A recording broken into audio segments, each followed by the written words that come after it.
ಓಂ ಶಾಂತಿ. ಇಂದಿನ ಪರಮಾತ್ಮನ ಮಹಾವಾಕ್ಯ ಮುರುಳಿ ದಿನಾಂಕ 7/2/2025. ಬಾಪ್ತಾದ ಮಧುಬನ. ಮಧುರ ಮಕ್ಕಳೇ, ನೀವು ನಡೆದಾಡುತ್ತಾ ತಿರುಗಾಡುತ್ತಾ ಪರಮಾತ್ಮ ತಂದೆಯ ನೆನಪಿನಲ್ಲಿರುವ ಅಭ್ಯಾಸವನ್ನು ಮಾಡಿಕೊಳ್ಳಬೇಕು. ಜ್ಞಾನ ಮತ್ತು ಯೋಗ ಈ ಎರಡು ವಿಷಯವೇ ಬಹಳ ಮುಖ್ಯವಾಗಿದೆ. ಯೋಗ ಅಂದರೆ ಪರಮಾತ್ಮ ತಂದೆಯ ನೆನಪಾಗಿದೆ. ಇಂದಿನ ಪ್ರಶ್ನೆಯಾಗಿದೆ, ಬುದ್ಧಿವಂತ ಮಕ್ಕಳು ಎಂದೂ ತಮ್ಮ ಬಾಯಿಂದ ಎಂತಹ ಮಾತನ್ನು ಮಾತನಾಡಲು ಸಾಧ್ಯ ಇಲ್ಲ? ಉತ್ತರ, ನಮಗೆ ಯೋಗವನ್ನು ಕಲಿಸಿ ಅನ್ನುವ ಶಬ್ದವನ್ನು ಬುದ್ಧಿವಂತ ಮಕ್ಕಳು ಎಂದೂ ಮಾತನಾಡುವುದಿಲ್ಲ. ಪರಮಾತ್ಮ ತಂದೆಯನ್ನು ನೆನಪು ಮಾಡುವುದನ್ನು ಯಾರಾದರೂ ಕಲಿಸುತ್ತಾರೇನು? ಇದು ಪಾಠಶಾಲೆಯಾಗಿದೆ. ಪಾಠಶಾಲೆ ಇರುವುದೇ ಶಿಕ್ಷಣವನ್ನು ಕಲಿಯುವುದಕ್ಕೋಸ್ಕರ ಮತ್ತು ಅನ್ಯರಿಗೆ ಶಿಕ್ಷಣವನ್ನು ಕಲಿಸುವುದಕ್ಕೋಸ್ಕರ. ಪರಮಾತ್ಮ ತಂದೆಯನ್ನು ನೆನಪು ಮಾಡುವುದಕ್ಕೋಸ್ಕರ ಯಾವುದೋ ವಿಶೇಷ ಸಮಯದಲ್ಲಿ ಇಲ್ಲಿ ನಾವು ಕುಳಿತುಕೊಳ್ಳಬೇಕಾಗುತ್ತದೆ ಎಂದು ತಿಳಿದುಕೊಳ್ಳಬೇಡಿ. ನೀವು ಕರ್ಮವನ್ನು ಮಾಡುತ್ತಿದ್ದರೂ ಕೂಡ ಪರಮಾತ್ಮ ತಂದೆಯನ್ನು ನೆನಪು ಮಾಡುವಂತಹ ಅಭ್ಯಾಸವನ್ನು ಮಾಡಿಕೊಳ್ಳಬೇಕು. ಓಂ ಶಾಂತಿ. ಈಗ ಆತ್ಮಿಕ ತಂದೆ ಕುಳಿತು ಆತ್ಮಿಕ ಮಕ್ಕಳಿಗೆ ತಿಳಿಸುತ್ತಿದ್ದಾರೆ. ಮಕ್ಕಳಿಗೆ ಗೊತ್ತಿದೆ, ಆತ್ಮಿಕ ತಂದೆ ಈ ಬ್ರಹ್ಮನ ರಥದ ಮೂಲಕ ನಮಗೆ ಜ್ಞಾನವನ್ನು ತಿಳಿಸುತ್ತಿದ್ದಾರೆ. ಈಗ ನೀವೆಲ್ಲರೂ ಪರಮಾತ್ಮ ತಂದೆಗೆ ಮಕ್ಕಳಾಗಿದ್ದೀರಾ. ಅಂದ ಮೇಲೆ ನೀವು ಪರಮಾತ್ಮ ತಂದೆಗೆ ತಂದೆಯಾದ ನಿಮ್ಮನ್ನು ನೆನಪು ಮಾಡುವುದನ್ನು ಕಲಿಸಿ ಎಂದು ಹೇಳುವುದು ತಪ್ಪಾಗಿ ಬಿಡುತ್ತದೆ. ಅಥವಾ ಯಾವುದಾದರೂ ಸೋದರ ಸೋದರಿಯರಿಗೆ ಪರಮಾತ್ಮ ತಂದೆಯನ್ನು ನಾನು ಹೇಗೆ ನೆನಪು ಮಾಡುವುದು ಅನ್ನುವುದನ್ನು ಕಲಿಸಿ ಎಂದು ಹೇಳಿದರೆ ಇದು ತಪ್ಪಾಗುತ್ತದೆ. ನೀವು ಸಣ್ಣ ಮಕ್ಕಳಂತೂ ಅಲ್ಲ. ನಿಮಗೆ ಗೊತ್ತಿದೆ, ಇಲ್ಲಿ ಆತ್ಮವೇ ಮುಖ್ಯ ಆಗಿದೆ. ಆತ್ಮ ಅವಿನಾಶಿಯಾಗಿದೆ, ಶರೀರ ವಿನಾಶಿಯಾಗಿದೆ. ಶರೀರ ವಿನಾಶಿಯಾಗಿದೆ, ಆತ್ಮ ಅವಿನಾಶಿಯಾಗಿದೆ. ಅಂದ ಮೇಲೆ ಆತ್ಮವೇ ಶ್ರೇಷ್ಠ ಆಗಿದೆ. ಅಜ್ಞಾನ ಕಾಲದಲ್ಲಿ ಈ ಜ್ಞಾನ ಯಾರಿಗೂ ಗೊತ್ತಿರುವುದಿಲ್ಲ. ನಾನು ಆತ್ಮನಾಗಿದ್ದೇನೆ, ನಾನು ಈ ಶರೀರದ ಮೂಲಕ ಮಾತನಾಡುತ್ತಿದ್ದೇನೆ ಅನ್ನುವ ಮಾತು ಅಜ್ಞಾನ ಕಾಲದಲ್ಲಿ ಯಾರಿಗೂ ಗೊತ್ತಿರುವುದಿಲ್ಲ. ದೇಹಾಭಿಮಾನಕ್ಕೆ ವಶಾಗಿ ಜಗತ್ತಿನ ಜನ ಹೇಳುತ್ತಾರೆ, ನಾನು ಇಂತಹ ಕಾರ್ಯವನ್ನು ಮಾಡುತ್ತಿದ್ದೇನೆ ಎಂದು. ಈಗ ನೀವು ಆತ್ಮ ಅಭಿಮಾನಿಗಳಾಗಿದ್ದೀರಾ. ನಿಮಗೆ ಗೊತ್ತಿದೆ, ಆತ್ಮ ಹೇಳುತ್ತಿದೆ, ನಾನು ಈ ಶರೀರದ ಮೂಲಕ ಮಾತನಾಡುತ್ತೇನೆ, ನಾನು ಈ ಶರೀರದ ಮೂಲಕ ಕರ್ಮವನ್ನು ಮಾಡುತ್ತೇನೆ. ಆತ್ಮ ಪುರುಷ ಆಗಿದೆ. ಬಹಳಷ್ಟು ಮಕ್ಕಳು ಇಂತಹ ಮಾತನ್ನು ಹೇಳುವುದನ್ನು ಪರಮಾತ್ಮ ತಂದೆ ಕೇಳಿಸಿಕೊಂಡಿದ್ದಾರೆ. ಮಕ್ಕಳು ಹೇಳುತ್ತಾರೆ, ನಮ್ಮನ್ನು ಯೋಗದಲ್ಲಿ ಕೂರಿಸಿ ಎಂದು. ಯೋಗವನ್ನು ಮಾಡುವ ಸಮಯದಲ್ಲಿ ಸಮ್ಮುಖದಲ್ಲಿ ಪೀಠದ ಮೇಲೆ ಒಬ್ಬರು ಕುಳಿತಿರುತ್ತಾರೆ. ನಾನು ಶಿವ ತಂದೆಯ ನೆನಪಿನಲ್ಲಿ ಕುಳಿತರೆ ನನ್ನನ್ನು ನೋಡಿ ನನ್ನ ಸಮ್ಮುಖದಲ್ಲಿ ಕುಳಿತಿರುವಂತವರೂ ಕೂಡ ಶಿವ ತಂದೆಯನ್ನು ನೆನಪು ಮಾಡುತ್ತಾರೆ ಅನ್ನುವ ವಿಚಾರದಿಂದ ಮಕ್ಕಳು ಪೀಠದ ಮೇಲೆ ಕುಳಿತು ಯೋಗವನ್ನು ಮಾಡುತ್ತಿರುತ್ತಾರೆ. ಇಲ್ಲಿ ಕುಳಿತು ಅನ್ಯರಿಗೆ ಯೋಗವನ್ನು ಮಾಡಿಸುವುದಕ್ಕೋಸ್ಕರ ಈ ಪಾಠಶಾಲೆ ಇಲ್ಲ. ಪಾಠಶಾಲೆ ಶಿಕ್ಷಣವನ್ನು ಕಲಿಯುವುದಕ್ಕೋಸ್ಕರ ಇರುತ್ತದೆ. ಪಾಠಶಾಲೆಯಲ್ಲಿ ಶಿಕ್ಷಣವನ್ನು ಕಲಿಸಲಾಗುತ್ತದೆ. ಇನ್ನು ಈ ರೀತಿ ತಿಳಿದುಕೊಳ್ಳಬೇಡಿ, ಕೇವಲ ಇಲ್ಲಿ ಕುಳಿತಾಗ ಮಾತ್ರ ನಾವು ಪರಮಾತ್ಮ ತಂದೆಯನ್ನು ನೆನಪು ಮಾಡಬೇಕು ಎಂದು ತಿಳಿದುಕೊಳ್ಳಬೇಡಿ. ಪರಮಾತ್ಮ ತಂದೆ ತಿಳಿಸಿದ್ದಾರೆ, ನಡೆದಾಡುತ್ತಾ ತಿರುಗಾಡುತ್ತಾ ಕುಳಿತರು ನಿಂತರು ಪರಮಾತ್ಮ ತಂದೆಯನ್ನು ನೆನಪು ಮಾಡಿ. ತಂದೆಯನ್ನು ನೆನಪು ಮಾಡುವುದಕ್ಕೋಸ್ಕರ ವಿಶೇಷವಾಗಿ ಕುಳಿತುಕೊಳ್ಳುವ ಅವಶ್ಯಕತೆ ಇಲ್ಲ. ಹೇಗೆ ಜಗತ್ತಿನಲ್ಲಿ ಕೆಲವರು ಹೇಳುತ್ತಾರೆ, ರಾಮ ರಾಮ ಎಂದು ಹೇಳಿ ಎಂದು. ರಾಮ ರಾಮ ಎಂದು ಬಾಯಿಂದ ಹೇಳದೇ ಇದ್ದರೆ ಅವರು ರಾಮನನ್ನು ನೆನಪು ಮಾಡಲು ಸಾಧ್ಯ ಇಲ್ಲ ಏನು? ಬಾಯಿಂದ ಹೇಳದೇ ಇದ್ದರೂ ಕೂಡ ಅವರು ರಾಮನನ್ನು ನೆನಪು ಮಾಡಬಹುದು. ನಡೆದಾಡುತ್ತಾ ತಿರುಗಾಡುತ್ತಾ ರಾಮನನ್ನು ಅವರು ನೆನಪು ಮಾಡಬಹುದು. ಅದೇ ರೀತಿ ನೀವು ಕೂಡ ನಡೆದಾಡುತ್ತಾ ತಿರುಗಾಡುತ್ತಾ ಪರಮಾತ್ಮ ತಂದೆಯನ್ನು ನೆನಪು ಮಾಡಬಹುದು. ನೀವು ಪ್ರತಿಯೊಂದು ಕಾರ್ಯವನ್ನು ಮಾಡುತ್ತಿದ್ದರೂ ಕೂಡ ಪರಮಾತ್ಮ ತಂದೆಯನ್ನು ನೆನಪು ಮಾಡಬೇಕು. ಪ್ರಿಯತಮ ಮತ್ತು ಪ್ರಿಯತಮೆ ವಿಶೇಷವಾಗಿ ಕುಳಿತು ಒಬ್ಬರನ್ನು ಇನ್ನೊಬ್ಬರು ಎಂದೂ ನೆನಪು ಮಾಡುವುದಿಲ್ಲ. ನೀವು ಕೆಲಸ ಕಾರ್ಯ ಎಲ್ಲವನ್ನೂ ಮಾಡಬೇಕು, ಉದ್ಯೋಗ ವ್ಯವಹಾರವನ್ನು ಮಾಡಬೇಕು. ಎಲ್ಲಾ ಕಾರ್ಯವನ್ನು ಮಾಡುತ್ತಿದ್ದರೂ ಕೂಡ ಪ್ರಿಯತಮ ಆದಂತಹ ಒಬ್ಬ ಪರಮಾತ್ಮ ತಂದೆಯನ್ನು ನೆನಪು ಮಾಡುತ್ತಿರಬೇಕು.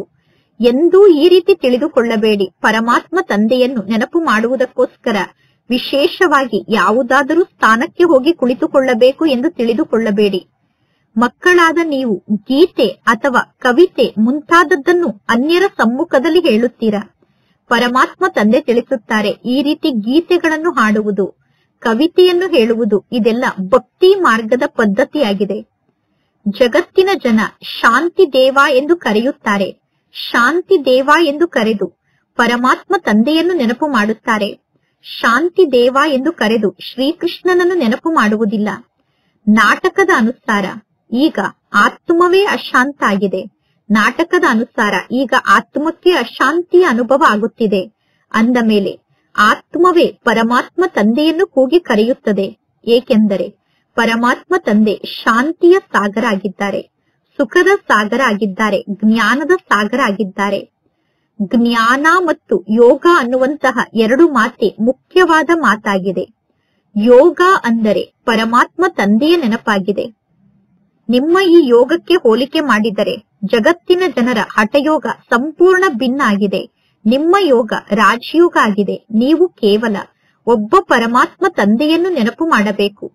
ಪರಮಾತ್ಮ ತಂದೆಯ ಮೂಲಕ ನೀವು ಪರಮಾತ್ಮ ತಂದೆಯನ್ನು ಅರ್ಥ ಮಾಡಿಕೊಂಡು ಸೃಷ್ಟಿಯ ಆದಿ ಮಧ್ಯ ಅಂತ್ಯವನ್ನು ಅರ್ಥ ಮಾಡಿಕೊಂಡಿದ್ದೀರಾ. ಪರಮಾತ್ಮ ತಂದೆಯ ಮೂಲಕ ಪರಮಾತ್ಮ ತಂದೆಯನ್ನು ಅರ್ಥ ಮಾಡಿಕೊಂಡರೆ ನೀವು ಸೃಷ್ಟಿಯ ಆದಿ ಮಧ್ಯ ಅಂತ್ಯವನ್ನು ಅರ್ಥ ಮಾಡಿಕೊಂಡಂತೆ. ಈಗ ನಿಮಗೆ ಬಹಳಷ್ಟು ಖುಷಿ ಇದೆ. ಸ್ವಯಂ ಭಗವಂತ ತಂದೆ ನಮಗೆ ಶಿಕ್ಷಣವನ್ನು ಕಲಿಸುತ್ತಿದ್ದಾರೆ ಅನ್ನುವ ಖುಷಿ ಮಕ್ಕಳಿಗೆ ಇದೆ. ಮೊಟ್ಟ ಮೊದಲು ಎಲ್ಲರಿಗೂ ಪರಮಾತ್ಮ ತಂದೆಯ ಸಂಪೂರ್ಣ ಪರಿಚಯವನ್ನು ನೀಡಬೇಕು. ಹೇಗೆ ಆತ್ಮ ನಕ್ಷತ್ರ ರೂಪದಲ್ಲಿ ಇದೆಯೋ ಅದೇ ರೀತಿ ಪರಮಾತ್ಮ ತಂದೆ ಕೂಡ ನಕ್ಷತ್ರ ರೂಪದಲ್ಲಿ ಇದ್ದಾರೆ ಅನ್ನುವ ಮಾತನ್ನು ಎಂದೂ ಯಾರೂ ಎಲ್ಲೂ ಕೇಳಿಲ್ಲ. ಪರಮಾತ್ಮ ತಂದೆ ಕೂಡ ಆತ್ಮ ಆಗಿದ್ದಾರೆ. ಆದರೆ ಅವರಿಗೆ ಪರಮ ಆತ್ಮ ಅಂದರೆ ಸರ್ವಶ್ರೇಷ್ಠ ಆತ್ಮ ಎಂದು ಕರೆಯಲಾಗುತ್ತದೆ. ಪರಮಾತ್ಮ ತಂದೆ ಎಂದೂ ಪುನರ್ಜನ್ಮವನ್ನು ಪಡೆದುಕೊಳ್ಳುವುದಿಲ್ಲ. ಪರಮಾತ್ಮ ತಂದೆ ಕೂಡ ಜನನ ಮರಣದಲ್ಲಿ ಬರುತ್ತಾರೆ ಎಂದು ಎಂದೂ ತಿಳಿದುಕೊಳ್ಳಬೇಡಿ. ಇಲ್ಲ, ಪರಮಾತ್ಮ ತಂದೆ ಎಂದು ಪುನರ್ಜನ್ಮವನ್ನು ಪಡೆದುಕೊಳ್ಳುವುದಿಲ್ಲ. ಪರಮಾತ್ಮ ತಂದೆ ಸ್ವಯಂ ಬಂದು ಮಕ್ಕಳಿಗೆ ಜ್ಞಾನವನ್ನು ತಿಳಿಸುತ್ತಾರೆ. ನಾನು ಈ ಸೃಷ್ಟಿಗೆ ಹೇಗೆ ಬರುತ್ತೇನೆ ಅನ್ನುವ ಜ್ಞಾನವನ್ನು ಸ್ವಯಂ ಪರಮಾತ್ಮ ತಂದೆ ಮಕ್ಕಳಿಗೆ ತಿಳಿಸುತ್ತಾರೆ. ತ್ರಿಮೂರ್ತಿಗಳ ಬಗ್ಗೆ ಭಾರತದಲ್ಲೇ ಗಾಯನವನ್ನು ಮಾಡುತ್ತಾರೆ. ತ್ರಿಮೂರ್ತಿ ಬ್ರಹ್ಮ ವಿಷ್ಣು ಶಂಕರರ ಚಿತ್ರವನ್ನೂ ಕೂಡ ತೋರಿಸುತ್ತಾರೆ. ಬ್ರಹ್ಮ ವಿಷ್ಣು ಶಂಕರ ತ್ರಿಮೂರ್ತಿಯಾಗಿದ್ದಾರೆ ಅನ್ನುವ ಚಿತ್ರವನ್ನು ತೋರಿಸುತ್ತಾರೆ. ಶಿವ ಪರಮಾತ್ಮಾಯ ನಮಃ ಎಂದು ಗಾಯನವನ್ನು ಮಾಡುತ್ತಾರೆ. ಸರ್ವಶ್ರೇಷ್ಠ ತಂದೆಯಾದ ಪರಮಾತ್ಮ ತಂದೆಯನ್ನು ಮರೆತು ಬಿಟ್ಟಿದ್ದಾರೆ. ಕೇವಲ ತ್ರಿಮೂರ್ತಿಗಳನ್ನು ಚಿತ್ರದಲ್ಲಿ ತೋರಿಸುತ್ತಾರೆ. ತ್ರಿಮೂರ್ತಿಯ ಚಿತ್ರದಲ್ಲಿ ಅವಶ್ಯವಾಗಿ ಮೇಲೆ ಪರಮಾತ್ಮ ಶಿವ ತಂದೆಯ ಚಿತ್ರ ಇರಬೇಕು. ಆ ಚಿತ್ರವನ್ನು ನೋಡಿ ಎಲ್ಲರೂ ಅರ್ಥ ಮಾಡಿಕೊಳ್ಳಬೇಕು. ಈ ತ್ರಿಮೂರ್ತಿಗಳ ರಚಯಿತ ಕೂಡ ಪರಮಾತ್ಮ ಶಿವ ತಂದೆ ಆಗಿದ್ದಾರೆ. ರಚನೆಯ ಮೂಲಕ ಎಂದೂ ಆಸ್ತಿ ಸಿಗಲು ಸಾಧ್ಯ ಇಲ್ಲ. ನಿಮಗೆ ಗೊತ್ತಿದೆ, ಈ ಬ್ರಹ್ಮ ತಂದೆಯ ಮೂಲಕ ನಮಗೆ ಸ್ವಲ್ಪ ಕೂಡ ಆಸ್ತಿ ಸಿಗುವುದಿಲ್ಲ. ವಿಷ್ಣುವಿನ ಬಳಿ ವಜ್ರ ವೈಡೂರ್ಯದ ಕಿರೀಟ ಇದೆ. ಶಿವ ತಂದೆಯ ಮೂಲಕ 1 ಪೈಸೆಗೂ ಬೆಲೆ ಇಲ್ಲದಂತಹ ಆತ್ಮ ಬೆಲೆ ಬಾಳುವಂತಹ ಆತ್ಮ ಆಗುತ್ತಾರೆ. ಅಂದರೆ 1 ಪೈಸೆಗೂ ಬೆಲೆ ಇಲ್ಲದಂತಹ ಆತ್ಮ ನಂತರ ಬೆಲೆ ಬಾಳುವಂತಹ ವಿಷ್ಣು ಆಗುತ್ತಾರೆ. ಶಿವ ತಂದೆಯ ಚಿತ್ರ ತ್ರಿಮೂರ್ತಿಯ ಚಿತ್ರದಲ್ಲಿ ಇರದೇ ಇರುವ ಕಾರಣ ಸಂಪೂರ್ಣ ಚಿತ್ರವೇ ಖಂಡಿತ ಆಗಿಬಿಟ್ಟಿದೆ. ಸರ್ವಶ್ರೇಷ್ಠ ಅಂದರೆ ಒಬ್ಬ ಪರಂಪಿತ ಪರಮಾತ್ಮ ತಂದೆ ಆಗಿದ್ದಾರೆ. ಇನ್ನು ಉಳಿದಿದ್ದೆಲ್ಲ ಪರಮಾತ್ಮ ತಂದೆಯ ರಚನೆ ಆಗಿದೆ. ಈಗ ಮಕ್ಕಳಾದ ನಿಮಗೆ ಪರಮಾತ್ಮ ತಂದೆಯ ಮೂಲಕ ಸ್ವರ್ಗದ ಆಸ್ತಿ ಸಿಗುತ್ತದೆ. 21 ಜನ್ಮಕ್ಕೋಸ್ಕರ ನಿಮಗೆ ಆಸ್ತಿ ಸಿಗುತ್ತದೆ. ಬಲೆ ಜಗತ್ತಿನಲ್ಲಿ ಅನೇಕರು ಲೌಕಿಕ ತಂದೆಯ ಮೂಲಕ ನಮಗೆ ಈ ಆಸ್ತಿ ಸಿಕ್ಕಿದೆ ಎಂದು ತಿಳಿದುಕೊಂಡಿದ್ದಾರೆ. ಆದರೆ ಬೇಹದ್ದಿನ ತಂದೆಯ ಮೂಲಕ ಇಂತಹ ಪದವಿಯನ್ನು ನಾವು ಪಡೆದುಕೊಂಡಿದ್ದೇವೆ ಅನ್ನುವುದು ಸತ್ಯುಗದ ದೇವತೆಗಳಿಗೆ ಸತ್ಯುಗದಲ್ಲಿ ಗೊತ್ತಿರುವುದಿಲ್ಲ. ಬೇಹದ್ದಿನ ತಂದೆಯ ಮೂಲಕ ನಮಗೆ ಇಂತಹ ಆಸ್ತಿ ಸಿಗುತ್ತಿದೆ ಅನ್ನುವುದು ಈಗ ನಿಮಗೆ ಗೊತ್ತಿದೆ. ಈ ಸಮಯದಲ್ಲಿ ನೀವು ಸಂಪಾದನೆಯನ್ನು ಮಾಡಿಕೊಳ್ಳುತ್ತೀರಾ. ಈ ಸಮಯದ ಸಂಪಾದನೆ ಸತ್ಯುಗದಲ್ಲಿ 21 ಜನ್ಮದವರೆಗೂ ನಿಮ್ಮ ಜೊತೆಗೇ ಇರುತ್ತದೆ. ಸತ್ಯುಗದಲ್ಲಿ ದೇವತೆಗಳಿಗೆ ಈ ಜ್ಞಾನದ ಬಗ್ಗೆ ಸ್ವಲ್ಪ ಕೂಡ ಗೊತ್ತಿರುವುದಿಲ್ಲ. ಈ ಜ್ಞಾನ ದೇವತೆಗಳಿಗೂ ಗೊತ್ತಿಲ್ಲ. ಶೂದ್ರರ ಬಳಿ ಕೂಡ ಈ ಜ್ಞಾನ ಇರುವುದಿಲ್ಲ. ದೇವತೆಗಳ ಬಳಿ ಕೂಡ ಈ ಜ್ಞಾನ ಇರುವುದಿಲ್ಲ. ಸಂಗಮ ಯುಗದ ಬ್ರಾಹ್ಮಣರಾದ ನಿಮ್ಮ ಬಳಿ ಮಾತ್ರ ಈ ಜ್ಞಾನ ಇದೆ. ಇದು ಆತ್ಮಿಕ ಜ್ಞಾನ ಆಗಿದೆ. ಆತ್ಮಿಕ ಅನ್ನುವ ಶಬ್ದದ ಅರ್ಥವನ್ನೂ ಕೂಡ ಜನ ತಿಳಿದುಕೊಂಡಿಲ್ಲ. ಡಾಕ್ಟರ್ ಆಫ್ ಫಿಲಾಸಫಿ ಎಂದು ಕರೆಯುತ್ತಾರೆ. ಡಾಕ್ಟರ್ ಆಫ್ ಸ್ಪಿರಿಚುವಲ್ ನಾಲೆಡ್ಜ್ ಕೇವಲ ಒಬ್ಬ ಪರಮಾತ್ಮ ತಂದೆ ಆಗಿದ್ದಾರೆ. ಪರಮಾತ್ಮ ತಂದೆ ಡಾಕ್ಟರ್ ಆಫ್ ಆಧ್ಯಾತ್ಮಿಕ ಜ್ಞಾನ ಆಗಿದ್ದಾರೆ. ಪರಮಾತ್ಮ ತಂದೆಗೆ ಸರ್ಜನ್ ಎಂದು ಕರೆಯಲಾಗುತ್ತದೆ. ಸಾಧು ಸನ್ಯಾಸಿಗಳಿಗೆ ಸರ್ಜನ್ ಎಂದು ಕರೆಯುವುದಿಲ್ಲ. ವೇದಶಾಸ್ತ್ರವನ್ನು ಓದುವಂತವರು ಡಾಕ್ಟರ್ ಎಂದು ಹೇಳಿಸಿಕೊಳ್ಳಲು ಸಾಧ್ಯ ಇಲ್ಲ. ವೇದಶಾಸ್ತ್ರವನ್ನು ಓದುವಂತವರಿಗೆ ಡಾಕ್ಟರ್ ಎಂದು ಕರೆಯಲು ಸಾಧ್ಯ ಇಲ್ಲ. ಬಲೆ ಡಾಕ್ಟರ್ ಅನ್ನುವ ಬಿರುದನ್ನು ವೇದಶಾಸ್ತ್ರವನ್ನು ಓದುವಂತವರು ಪಡೆದುಕೊಳ್ಳುತ್ತಾರೆ. ಆದರೆ ವಾಸ್ತವದಲ್ಲಿ ಆತ್ಮಿಕ ಸರ್ಜನ್ ಒಬ್ಬ ಪರಮಾತ್ಮ ತಂದೆಯಾಗಿದ್ದಾರೆ. ಆತ್ಮಿಕ ಸರ್ಜನ್ ಆದಂತಹ ಪರಮಾತ್ಮ ತಂದೆ ಆತ್ಮಕ್ಕೆ ಇಂಜೆಕ್ಷನ್ ಅನ್ನು ಹಾಕುತ್ತಾರೆ. ಇನ್ನು ಉಳಿದಿದ್ದೆಲ್ಲ ಭಕ್ತಿಯಾಗಿದೆ. ಅಂದ ಮೇಲೆ ಭಕ್ತಿಯಲ್ಲಿ ಯಾರು ಡಾಕ್ಟರೇಟ್ ಅನ್ನು ಪಡೆದುಕೊಂಡಿದ್ದಾರೋ ಅಂತವರಿಗೆ ಡಾಕ್ಟರ್ ಆಫ್ ಭಕ್ತಿ ಎಂದು ಕರೆಯಬೇಕು, ಅಥವಾ ಶಾಸ್ತ್ರದ ಜ್ಞಾನವನ್ನು ನೀಡುವಂತವರು ಎಂದು ಕರೆಯಬೇಕು. ಆದರೆ ಆ ಶಾಸ್ತ್ರದ ಜ್ಞಾನದಿಂದ ಏನೂ ಲಾಭ ಆಗುವುದಿಲ್ಲ. ಶಾಸ್ತ್ರದ ಜ್ಞಾನವನ್ನು ಕೇಳುತ್ತಾ ಎಲ್ಲರೂ ಕೆಳಗಡೆ ಬೀಳುತ್ತಾ ಬರುತ್ತಾರೆ. ಅಂದ ಮೇಲೆ ಅವರಿಗೆ ನಾವು ಡಾಕ್ಟರ್ ಎಂದು ಹೇಗೆ ಕರೆಯಲು ಸಾಧ್ಯ? ಡಾಕ್ಟರ್ಗಳ ಮೂಲಕ ಅವಶ್ಯವಾಗಿ ಲಾಭ ಆಗುತ್ತದೆ. ಪರಮಾತ್ಮ ತಂದೆ ಅವಿನಾಶಿ ಜ್ಞಾನದ ಸರ್ಜನ್ ಆಗಿದ್ದಾರೆ. ಯೋಗ ಬಲದ ಮೂಲಕ ನೀವು ಸದಾಕಾಲಕ್ಕೋಸ್ಕರ ಆರೋಗ್ಯವಂತರಾಗುತ್ತೀರಾ. ಮಕ್ಕಳಾದ ನಿಮಗೆ ಈ ಜ್ಞಾನ ಗೊತ್ತಿದೆ. ಹೊರಗಡೆ ಜಗತ್ತಿನ ಜನರಿಗೆ ಈ ಜ್ಞಾನ ಗೊತ್ತಿಲ್ಲ. ಪರಮಾತ್ಮ ತಂದೆ ತಿಳಿಸುತ್ತಾರೆ, ಪರಮಾತ್ಮ ತಂದೆಗೆ ಅವಿನಾಶಿ ಸರ್ಜನ್ ಎಂದು ಕರೆಯಲಾಗುತ್ತದೆ. ಆತ್ಮದಲ್ಲೇ ವಿಕಾರದ ಕಲ್ಮಶ ಸೇರಿಕೊಂಡಿದೆ. ಆ ವಿಕಾರದ ಕಲ್ಮಶವನ್ನು ಸಮಾಪ್ತಿ ಮಾಡಿ ಪತಿತ ಆತ್ಮರನ್ನು ಪಾವನ ಮಾಡಿ ಸದ್ಗತಿಯನ್ನು ನೀಡುವ ಶಕ್ತಿ ಕೇವಲ ಒಬ್ಬ ಪರಮಾತ್ಮ ತಂದೆಯ ಬಳಿ ಇದೆ. ಸರ್ವ ಶಕ್ತಿಗಳಿಗೆ ತಂದೆ ಒಬ್ಬ ಪರಮಾತ್ಮ ತಂದೆಯಾಗಿದ್ದಾರೆ. ಸರ್ವಶಕ್ತಿವಂತ ಪತಿತ ಪಾವನ ಒಬ್ಬ ಪರಮಾತ್ಮ ತಂದೆಯಾಗಿದ್ದಾರೆ. ಸರ್ವ ಶಕ್ತಿಗಳಿಗೆ ಯಾವ ಮನುಷ್ಯರೂ ಅಧಿಕಾರಿಯಾಗಿದ್ದಾರೆ ಎಂದು ಹೇಳಲು ಸಾಧ್ಯ ಇಲ್ಲ. ಯಾವ ಮನುಷ್ಯರಿಗೂ ಸರ್ವ ಶಕ್ತಿಗಳಿಗೆ ಅಧಿಕಾರಿ ಎಂದು ಕರೆಯಲು ಸಾಧ್ಯ ಇಲ್ಲ. ಅಂದ ಮೇಲೆ ಪರಮಾತ್ಮ ತಂದೆ ಯಾವ ಶಕ್ತಿಯನ್ನು ತೋರಿಸುತ್ತಾರೆ? ಪರಮಾತ್ಮ ತಂದೆ ತಮ್ಮ ಶಕ್ತಿಯ ಮೂಲಕ ಸರ್ವರಿಗೂ ಸದ್ಗತಿಯನ್ನು ನೀಡುತ್ತಾರೆ. ಆದ್ದರಿಂದ ಪರಮಾತ್ಮ ತಂದೆಗೆ ಡಾಕ್ಟರ್ ಆಫ್ ಸ್ಪಿರಿಚುವಲ್ ನಾಲೆಜ್ ಎಂದು ಕರೆಯಲಾಗುತ್ತದೆ. ಅಂದರೆ ಪರಮಾತ್ಮ ತಂದೆಗೆ ಡಾಕ್ಟರ್ ಆಫ್ ಆಧ್ಯಾತ್ಮಿಕ ಜ್ಞಾನ ಎಂದು ಕರೆಯಲಾಗುತ್ತದೆ. ಡಾಕ್ಟರ್ ಆಫ್ ಫಿಲಾಸಫಿಯನ್ನು ಕಲಿತಿರುವಂತಹ ಅನೇಕ ಜನ ಮನುಷ್ಯರು ಜಗತ್ತಿನಲ್ಲಿ ಇದ್ದಾರೆ.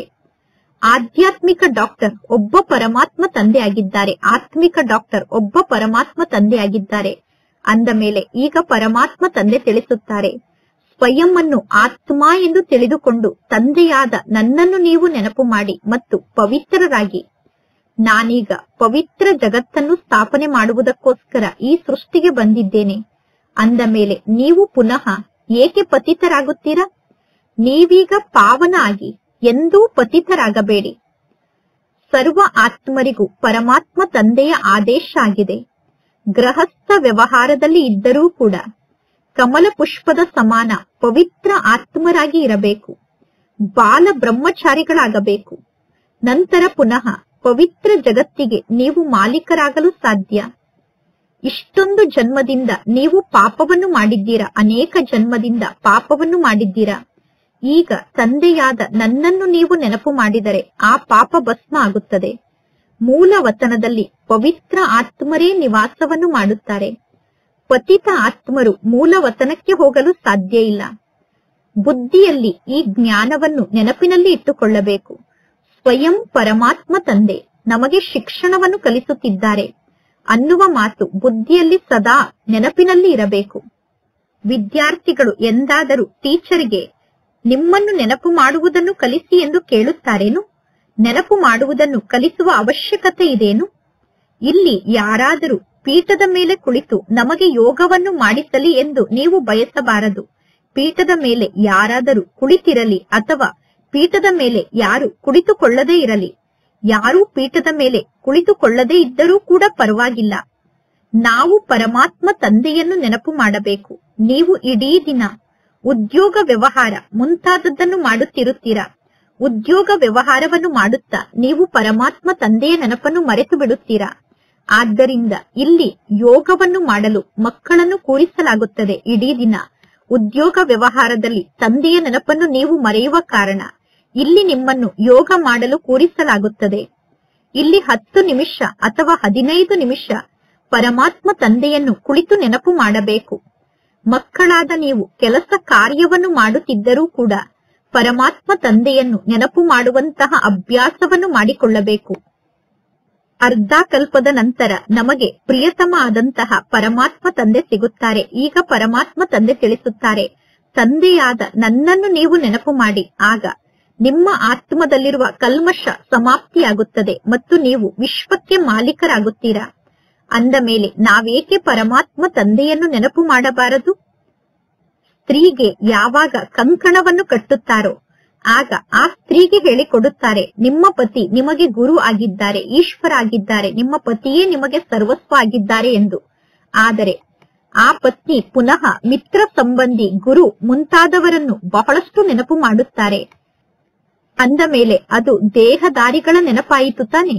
ಇಲ್ಲಿ ನಿಮಗೆ ಪತಿಯರ ಪತಿಯಾದ ಪರಮಾತ್ಮ ತಂದೆ ಸಿಕ್ಕಿದ್ದಾರೆ. ನೀವೀಗ ಪತಿಯರಿಗೆ ಪತಿಯಾದಂತಹ ಪರಮಾತ್ಮ ತಂದೆಯನ್ನೇ ನೆನಪು ಮಾಡಬೇಕು.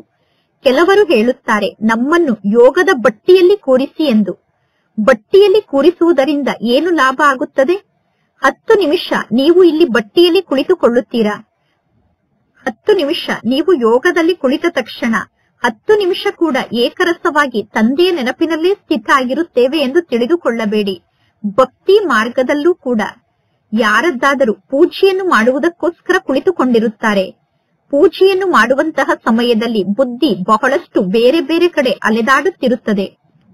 ಯಾರು ನವದಾ ಭಕ್ತಿಯನ್ನು ಮಾಡುತ್ತಾರೋ ಅವರಿಗೆ ಮಾತ್ರ ನನಗೆ ಸಾಕ್ಷಾತ್ಕಾರ ಆಗಬೇಕು ಅನ್ನುವ ಒಂದೇ ಒಂದು ಗುಂಗಿರುತ್ತದೆ. ಸಾಕ್ಷಾತ್ಕಾರ ಆಗಬೇಕು ಅನ್ನುವ ಸ್ಥಿತಿಯಲ್ಲಿ ಅವರು ಸ್ಥಿತ ಆಗಿರುತ್ತಾರೆ. ಅವರು ಸಾಕ್ಷಾತ್ಕಾರ ಆಗಬೇಕು ಅನ್ನುವ ಆಸೆಯಲ್ಲೇ ಕುಳಿತು ಭಕ್ತಿಯನ್ನು ಮಾಡುತ್ತಿರುತ್ತಾರೆ. ಒಬ್ಬ ಪರಮಾತ್ಮನ ಪ್ರೀತಿಯಲ್ಲಿ ಅವರು ತಲ್ಲೀನ ಆಗಿರುತ್ತಾರೆ. ಯಾವಾಗ ನವದಾ ಭಕ್ತಿಯನ್ನು ಮಾಡುತ್ತಾ ಒಬ್ಬ ಪರಮಾತ್ಮ ತಂದೆಯ ಪ್ರೀತಿಯಲ್ಲಿ ತಲ್ಲೀನ ಆಗುತ್ತಾರೋ ಆಗ ಅವರಿಗೆ ಸಾಕ್ಷಾತ್ಕಾರ ಆಗುತ್ತದೆ. ಒಬ್ಬ ಪರಮಾತ್ಮನ ಪ್ರೀತಿಯಲ್ಲಿ ತಲ್ಲೀನ ಆಗುವುದಕ್ಕೆ ನವದಾ ಭಕ್ತಿ ಎಂದು ಕರೆಯುತ್ತಾರೆ. ಭಕ್ತಿ ಮಾರ್ಗದಲ್ಲಿ ಭಕ್ತರೂ ಕೂಡ ಪ್ರಿಯತಮ ಪ್ರಿಯತಮಿಯರ ಸಮಾನ ಪರಮಾತ್ಮ ತಂದೆಯನ್ನು ನೆನಪು ಮಾಡುತ್ತಿರುತ್ತಾರೆ. ಅಂದರೆ ಪ್ರಿಯತಮ ಆದಂತಹ ಪರಮಾತ್ಮನನ್ನು ಪ್ರಿಯತಮಿಯರಾಗಿ ಭಕ್ತರು ನೆನಪು ಮಾಡುತ್ತಿರುತ್ತಾರೆ.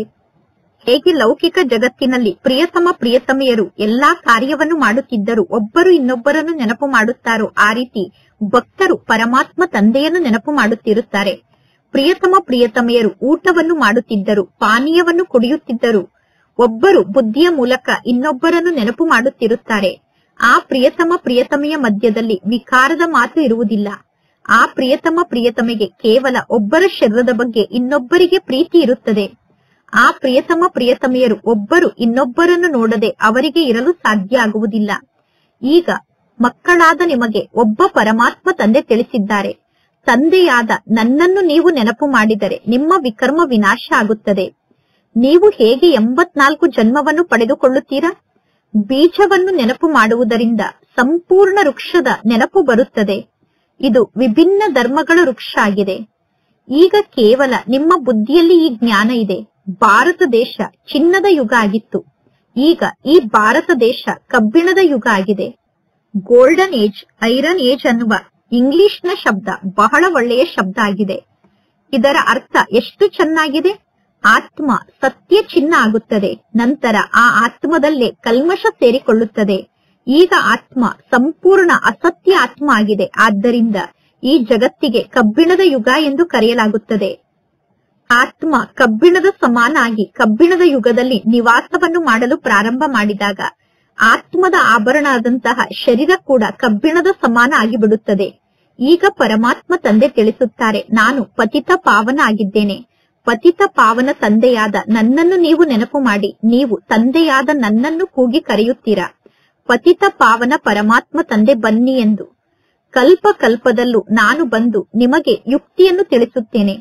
ಮನ್ಮನಾಭವ ಮಧ್ಯಾಜೀಭವ ಅಂದರೆ ನೀವೀಗ ಸ್ವರ್ಗಕ್ಕೆ ಮಾಲೀಕರಾಗಿ ಎಂದು ತಂದೆ ತಿಳಿಸುತ್ತಾರೆ. ಕೆಲವರು ಹೇಳುತ್ತಾರೆ, ಈ ಯೋಗದಲ್ಲಿ ನನಗೆ ಬಹಳಷ್ಟು ಖುಷಿಯಾಗುತ್ತದೆ ಎಂದು. ಜ್ಞಾನದಲ್ಲಿ ನನಗೆ ಅಷ್ಟೊಂದು ಖುಷಿಯ ಅನುಭವ ಆಗುವುದಿಲ್ಲ. ಜ್ಞಾನವನ್ನು ಕೇಳಿದಾಗ ಅಷ್ಟೊಂದು ಖುಷಿ ಆಗುವುದಿಲ್ಲ. ಯೋಗದಲ್ಲಿ ನನಗೆ ಬಹಳಷ್ಟು ಖುಷಿಯಾಗುತ್ತದೆ ಎಂದು ಕೆಲವರು ಹೇಳುತ್ತಾರೆ. ಕೇವಲ ಅವರು ಯೋಗವನ್ನು ಮಾಡಿ ಇಲ್ಲಿಂದ ಓಡಿ ಹೋಗುತ್ತಾರೆ. ಅವರಿಗೆ ಯೋಗ ಇಷ್ಟ ಆಗುತ್ತದೆ. ಅವರು ಹೇಳುತ್ತಾರೆ, ನನಗೆ ಶಾಂತಿ ಬೇಕು ಎಂದು. ಒಳ್ಳೆಯದು. ಪರಮಾತ್ಮ ತಂದೆಯನ್ನು ನೀವು ಎಲ್ಲಿ ಬೇಕಾದರೂ ಕುಳಿತು ನೆನಪು ಮಾಡಬಹುದು. ಪರಮಾತ್ಮ ತಂದೆಯನ್ನು ನೆನಪು ಮಾಡುತ್ತಾ ನೀವು ಶಾಂತಿಧಾಮಕ್ಕೆ ವಾಪಸ್ ಹೋಗುತ್ತೀರಾ. ಇಲ್ಲಿ ಯೋಗವನ್ನು ಕಲಿಸುವಂತಹ ಮಾತೇ ಇಲ್ಲ. ಇಲ್ಲಿ ನೀವು ಪರಮಾತ್ಮ ತಂದೆಯನ್ನು ನೆನಪು ಮಾಡಬೇಕು. ಇಂತಹ ಅನೇಕ ಮಕ್ಕಳಿದ್ದಾರೆ. ಅವರು ಸೆಂಟರ್ಗೆ ಹೋಗಿ ಅರ್ಧ ಗಂಟೆ, ಮುಕ್ಕಾಲು ಗಂಟೆ ಯೋಗದಲ್ಲಿ ಕುಳಿತುಕೊಳ್ಳುತ್ತಾರೆ ಮತ್ತು ಅವರು ಹೇಳುತ್ತಾರೆ, ನನ್ನನ್ನು ಯೋಗದ ಬಟ್ಟಿಯಲ್ಲಿ ಕೂರಿಸಿ ನನಗೆ ಯೋಗವನ್ನು ಮಾಡಿಸಿ ಎಂದು. ಅಥವಾ ಅವರು ಈ ರೀತಿ ಹೇಳುತ್ತಾರೆ, ಪರಮಾತ್ಮ ತಂದೆ ಯೋಗದ ಬಟ್ಟಿಯಲ್ಲಿ ಕುಳಿತುಕೊಳ್ಳುವಂತಹ ಪ್ರೋಗ್ರಾಂ ಅನ್ನು ಕೊಟ್ಟಿದ್ದಾರೆ, ಆದ್ದರಿಂದ ನೀವು ಯೋಗವನ್ನು ಮಾಡಿಸಿ ಎಂದು ಸಹೋದರಿಯರಿಗೆ ಹೇಳುತ್ತಾರೆ. ಇಲ್ಲಿ ಪರಮಾತ್ಮ ತಂದೆ ತಿಳಿಸುತ್ತಾರೆ, ನಡೆದಾಡುತ್ತಾ ತಿರುಗಾಡುತ್ತಾ ತಂದೆಯಾದ ನನ್ನನ್ನು ನೀವು ನೆನಪು ಮಾಡಿ. ಪರಮಾತ್ಮ ತಂದೆಯನ್ನು ನೆನಪು ಮಾಡದೇ ಇರುವುದಕ್ಕಿಂತ ಕುಳಿತು ಪರಮಾತ್ಮ ತಂದೆಯನ್ನು ನೆನಪು ಮಾಡುವುದೂ ಕೂಡ ಒಳ್ಳೆಯದೇ. ಒಂದು ವೇಳೆ ಕೆಲಸ ಕಾರ್ಯವನ್ನು ಮಾಡುತ್ತಾ ನಿಮಗೆ ತಂದೆಯನ್ನು ನೆನಪು ಮಾಡಲು ಸಾಧ್ಯ ಆಗದೇ ಇದ್ದರೆ ಒಂದು ಸ್ಥಾನದಲ್ಲಿ ಕುಳಿತು ಪರಮಾತ್ಮ ತಂದೆಯನ್ನು ನೆನಪು ಮಾಡುವುದೂ ಕೂಡ ಒಳ್ಳೆಯದೇ. ನೀವು ಒಂದು ಸ್ಥಾನದಲ್ಲಿ ಕುಳಿತು ಪರಮಾತ್ಮ ತಂದೆಯನ್ನು ನೆನಪು ಮಾಡುವ ಮಾತಿನಲ್ಲಿ ಪರಮಾತ್ಮ ತಂದೆ ಎಂದೂ ಕೂಡ ಈ ರೀತಿ ನನ್ನನ್ನು ನೆನಪು ಮಾಡಬೇಡಿ ಎಂದು ನಿಮಗೆ ಹೇಳುವುದಿಲ್ಲ. ಅಂದರೆ ಒಂದೇ ಸ್ಥಾನದಲ್ಲಿ ಕುಳಿತು ನನ್ನನ್ನು ನೆನಪು ಮಾಡಬೇಡಿ ಎಂದು ಪರಮಾತ್ಮ ತಂದೆ ಹೇಳುವುದಿಲ್ಲ. ಬಲೆ ಒಂದು ಸ್ಥಾನದಲ್ಲಿ ಕುಳಿತು ಪರಮಾತ್ಮ ತಂದೆಯನ್ನು ನೆನಪು ಮಾಡಿ. ಬಲೆ ನೀವು ರಾತ್ರಿ ಪೂರ್ತಿ ಕುಳಿತು ತಂದೆಯನ್ನು ನೆನಪು ಮಾಡಿ. ಆದರೆ ನೀವು ಕೇವಲ ಕುಳಿತು ತಂದೆಯನ್ನು ನೆನಪು ಮಾಡುವಂತಹ ಅಭ್ಯಾಸವನ್ನಷ್ಟೇ ಮಾಡಿಕೊಂಡರೆ ಸಾಕಾಗುವುದಿಲ್ಲ. ಕೇವಲ ರಾತ್ರಿಯ ಸಮಯದಲ್ಲಷ್ಟೇ ಪರಮಾತ್ಮ ತಂದೆಯನ್ನು ನೆನಪು ಮಾಡುವಂತಹ ಅಭ್ಯಾಸವನ್ನು ಮಾಡಿಕೊಂಡರೆ ಸಾಕಾಗುವುದಿಲ್ಲ. ಕೆಲಸ ಕಾರ್ಯವನ್ನು ಮಾಡುತ್ತಿದ್ದರೂ ಕೂಡ ಪರಮಾತ್ಮ ತಂದೆಯನ್ನು ನೆನಪು ಮಾಡುವಂತಹ ಅಭ್ಯಾಸವನ್ನು ಮಾಡಿಕೊಳ್ಳಬೇಕು. ಕೆಲಸ ಕಾರ್ಯವನ್ನು ಮಾಡುತ್ತಾ ಪರಮಾತ್ಮ ತಂದೆಯನ್ನು ನೆನಪು ಮಾಡುವಂತಹ ಅಭ್ಯಾಸವನ್ನು ಮಾಡಿಕೊಳ್ಳುವಂತಹ ಮಾತಿನಲ್ಲೇ ಬಹಳಷ್ಟು ಪರಿಶ್ರಮ ಇದೆ. ಬುದ್ಧಿ ಗಳಿಗೆಗೂ ಬೇರೆ ಬೇರೆ ಕಡೆ ಓಡೋಡಿ ಹೋಗುತ್ತಿರುತ್ತದೆ. ಭಕ್ತಿ ಮಾರ್ಗದಲ್ಲೂ ಕೂಡ ಬುದ್ಧಿ ಬೇರೆ ಬೇರೆ ಕಡೆ ಓಡಿ ಹೋಗುತ್ತಿರುತ್ತದೆ. ಪುನಃ ಭಕ್ತಿ ಮಾರ್ಗದಲ್ಲಿ ಬುದ್ಧಿ ಬೇರೆ ಕಡೆ ಹೋದಾಗ ಅವರು ಸ್ವಯಂಗೆ ಸ್ವಯಂ ಚೂಟಿಕೊಳ್ಳುತ್ತಾರೆ. ಅಂದರೆ ಸ್ವಯಂಗೆ ಸ್ವಯಂ ಪೆಟ್ಟನ್ನು ಕೊಟ್ಟುಕೊಳ್ಳುತ್ತಾರೆ. ಯಾರು ಸತ್ಯ ಭಕ್ತರಾಗಿರುತ್ತಾರೋ ಅವರು ತಮ್ಮ ಜೀವನದಲ್ಲಿ ಈ ರೀತಿ ಸ್ವಯಂಗೆ ಪೆಟ್ಟನ್ನು ಕೊಟ್ಟುಕೊಳ್ಳುತ್ತಾರೆ. ಅಂದ ಮೇಲೆ ಇಲ್ಲಿ ನೀವು ಸ್ವಯಂನ ಜೊತೆಗೆ ಸ್ವಯಂ ಈ ರೀತಿ ಮಾತನ್ನು ಮಾತನಾಡಿಕೊಳ್ಳಬೇಕು. ನಾನು ಏಕೆ ಪರಮಾತ್ಮ ತಂದೆಯನ್ನು ನೆನಪು ಮಾಡಲಿಲ್ಲ? ಏಕೆ ನನಗೆ ತಂದೆಯ ನೆನಪು ಬರಲಿಲ್ಲ? ಪರಮಾತ್ಮ ತಂದೆಯನ್ನು ನೆನಪು ಮಾಡದೇ ಇದ್ದರೆ ನಾನು ಹೇಗೆ ವಿಶ್ವಕ್ಕೆ ಮಾಲೀಕ ಆಗಲು ಸಾಧ್ಯ? ಪ್ರಿಯತಮ ಪ್ರಿಯತಮೆಯರು ಒಬ್ಬರು ಇನ್ನೊಬ್ಬರ ಹೆಸರು ರೂಪದಲ್ಲಿ ಸಿಕ್ಕಿ ಹಾಕಿಕೊಂಡಿರುತ್ತಾರೆ. ಇಲ್ಲಿ ನೀವು ಸ್ವಯಂವನ್ನು ಆತ್ಮ ಎಂದು ತಿಳಿದುಕೊಂಡು ಪರಮಾತ್ಮ ತಂದೆಯನ್ನು ನೆನಪು ಮಾಡಬೇಕು. ನಾನು ಆತ್ಮನಾಗಿದ್ದೇನೆ. ಈ ಶರೀರವೇ ಬೇರೆ ಆಗಿದೆ. ಆತ್ಮನಾದ ನಾನೇ ಬೇರೆ ಆಗಿದ್ದೇನೆ. ಶರೀರದಲ್ಲಿ ಪ್ರವೇಶವನ್ನು ಮಾಡಿ ಆತ್ಮನಾದ ನಾನು ಕರ್ಮವನ್ನು ಮಾಡಬೇಕಾಗುತ್ತದೆ. ಬಹಳಷ್ಟು ಮಕ್ಕಳು ಇಂಥವರಿದ್ದಾರೆ. ಅವರು ಪರಮಾತ್ಮ ತಂದೆಗೆ ಹೇಳುತ್ತಾರೆ, ಬಾಬಾ ನನಗೆ ಸಾಕ್ಷಾತ್ಕಾರವನ್ನು ಮಾಡಿಸಿ ಎಂದು. ಪರಮಾತ್ಮ ತಂದೆ ಕೇಳುತ್ತಾರೆ, ಈಗ ಸಾಕ್ಷಾತ್ಕಾರವನ್ನು ಮಾಡಿಕೊಂಡು ನೀವು ಏನನ್ನು ಮಾಡುತ್ತೀರಾ? ಪರಮಾತ್ಮ ತಂದೆಯಂತೂ ಬಿಂದು ರೂಪದಲ್ಲಿ ಇದ್ದಾರೆ. ಒಳ್ಳೆಯದು. ಕೆಲವರು ಹೇಳುತ್ತಾರೆ, ನನಗೆ ಶ್ರೀಕೃಷ್ಣನ ಸಾಕ್ಷಾತ್ಕಾರ ಆಗಬೇಕು ಎಂದು. ಶ್ರೀಕೃಷ್ಣನ ಚಿತ್ರ ಅಂತೂ ನಿಮ್ಮ ಸಮ್ಮುಖದಲ್ಲಿ ಇದೆ ತಾನೆ? ಆ ಚಿತ್ರ ಜಡ ಚಿತ್ರ ಆಗಿದೆ. ಸಾಕ್ಷಾತ್ಕಾರದಲ್ಲಿ ಪುನಃ ಚೈತನ್ಯದಲ್ಲಿ ಶ್ರೀಕೃಷ್ಣನನ್ನು ನೋಡುತ್ತೀರಾ. ಸಾಕ್ಷಾತ್ಕಾರದಲ್ಲಿ ಚೈತನ್ಯದಲ್ಲಿ ಕೃಷ್ಣನನ್ನು ನೋಡಿದರೂ ಕೂಡ ಏನು ಲಾಭ ಆಯಿತು? ಸಾಕ್ಷಾತ್ಕಾರದ ಮೂಲಕ ಯಾವ ಲಾಭವೂ ಆಗುವುದಿಲ್ಲ. ಈಗ ನೀವು ಒಬ್ಬ ಪರಮಾತ್ಮ ತಂದೆಯನ್ನು ನೆನಪು ಮಾಡಿ. ಆಗ ಆತ್ಮ ಪವಿತ್ರ ಆಗುತ್ತದೆ. ನಾರಾಯಣನ ಸಾಕ್ಷಾತ್ಕಾರ ಆದ ತಕ್ಷಣ ನೀವು ನಾರಾಯಣ ಆಗಲು ಸಾಧ್ಯ ಇಲ್ಲ. ನಿಮಗೆ ಗೊತ್ತಿದೆ, ಲಕ್ಷ್ಮೀ ನಾರಾಯಣ ಆಗುವುದೇ ನಮ್ಮ ಗುರಿ ಉದ್ದೇಶ ಆಗಿದೆ. ಆದರೆ ಶಿಕ್ಷಣವನ್ನು ಕಲಿಯದೆ ಲಕ್ಷ್ಮೀ ನಾರಾಯಣ ಆಗಲು ಸಾಧ್ಯ ಇಲ್ಲ. ನೀವೀಗ ಶಿಕ್ಷಣವನ್ನು ಕಲಿತು ಬುದ್ಧಿವಂತರಾಗಿ ಪ್ರಜೆಗಳನ್ನು ತಯಾರು ಮಾಡಿಕೊಳ್ಳಿ. ಆಗ ಲಕ್ಷ್ಮೀ ನಾರಾಯಣ ಆಗುತ್ತೀರಾ. ಲಕ್ಷ್ಮೀ ನಾರಾಯಣ ಆಗುವ ಮಾತಿನಲ್ಲಿ ಪರಿಶ್ರಮ ಇದೆ. ಪಾಸ್ ವಿತ್ ಆನರ್ ಆಗಬೇಕು. ಆಗ ಧರ್ಮರಾಜನ ಮೂಲಕ ಶಿಕ್ಷೆಯನ್ನು ಅನುಭವ ಮಾಡುವುದಿಲ್ಲ. ಎಲ್ಲರಿಗಿಂತ ಅತಿ ಹೆಚ್ಚು ಅನನ್ಯ ಮಗು ಆದಂತಹ ಬ್ರಹ್ಮ ತಂದೆ ಇಲ್ಲಿ ನಿಮ್ಮ ಜೊತೆಗೆ ಇದ್ದಾರೆ. ಬ್ರಹ್ಮ ತಂದೆ ಹೇಳುತ್ತಾರೆ, ನೀವು ಈ ಪುರುಷಾರ್ಥದ ಮಾರ್ಗದಲ್ಲಿ ನನಗಿಂತ ತೀಕ್ಷ್ಣವಾಗಿ ಮುಂದೆ ಹೋಗಬಹುದು. ಏಕೆಂದರೆ ಬ್ರಹ್ಮ ತಂದೆಯ ತಲೆಯ ಮೇಲೆ ಬಹಳಷ್ಟು ಜವಾಬ್ದಾರಿಯ ಹೊರೆ ಇದೆ.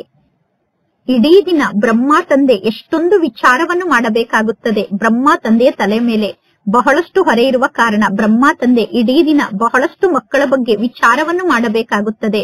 ಅಂದ ಮೇಲೆ ಬ್ರಹ್ಮ ತಂದೆ ತಿಳಿಸುತ್ತಾರೆ, ನಾನು ನಿಮ್ಮಷ್ಟು ಪರಮಾತ್ಮ ತಂದೆಯನ್ನು ನೆನಪು ಮಾಡಲು ಸಾಧ್ಯ ಆಗುವುದಿಲ್ಲ.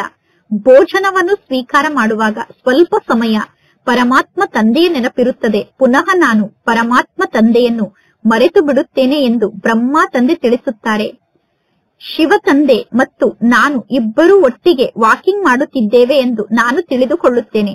ವಾಕಿಂಗ್ ಮಾಡುತ್ತಾ ಮಾಡುತ್ತಾ ನಾನು ಶಿವ ತಂದೆಯ ನೆನಪನ್ನು ಮರೆತು ಬಿಡುತ್ತೇನೆ ಎಂದು ಬ್ರಹ್ಮ ತಂದೆ ತಿಳಿಸುತ್ತಾರೆ. ಏಕೆಂದರೆ ಶಿವ ತಂದೆ ಜಾರಿ ಹೋಗುವಂತಹ ವಸ್ತು ಆಗಿದ್ದಾರೆ. ಶಿವ ತಂದೆಯ ನೆನಪು ಗಳಿಗೆ ಗಳಿಗೆಗೂ ಜಾರಿ ಹೋಗುತ್ತದೆ ಎಂದು ಬ್ರಹ್ಮ ತಂದೆ ತಿಳಿಸುತ್ತಾರೆ.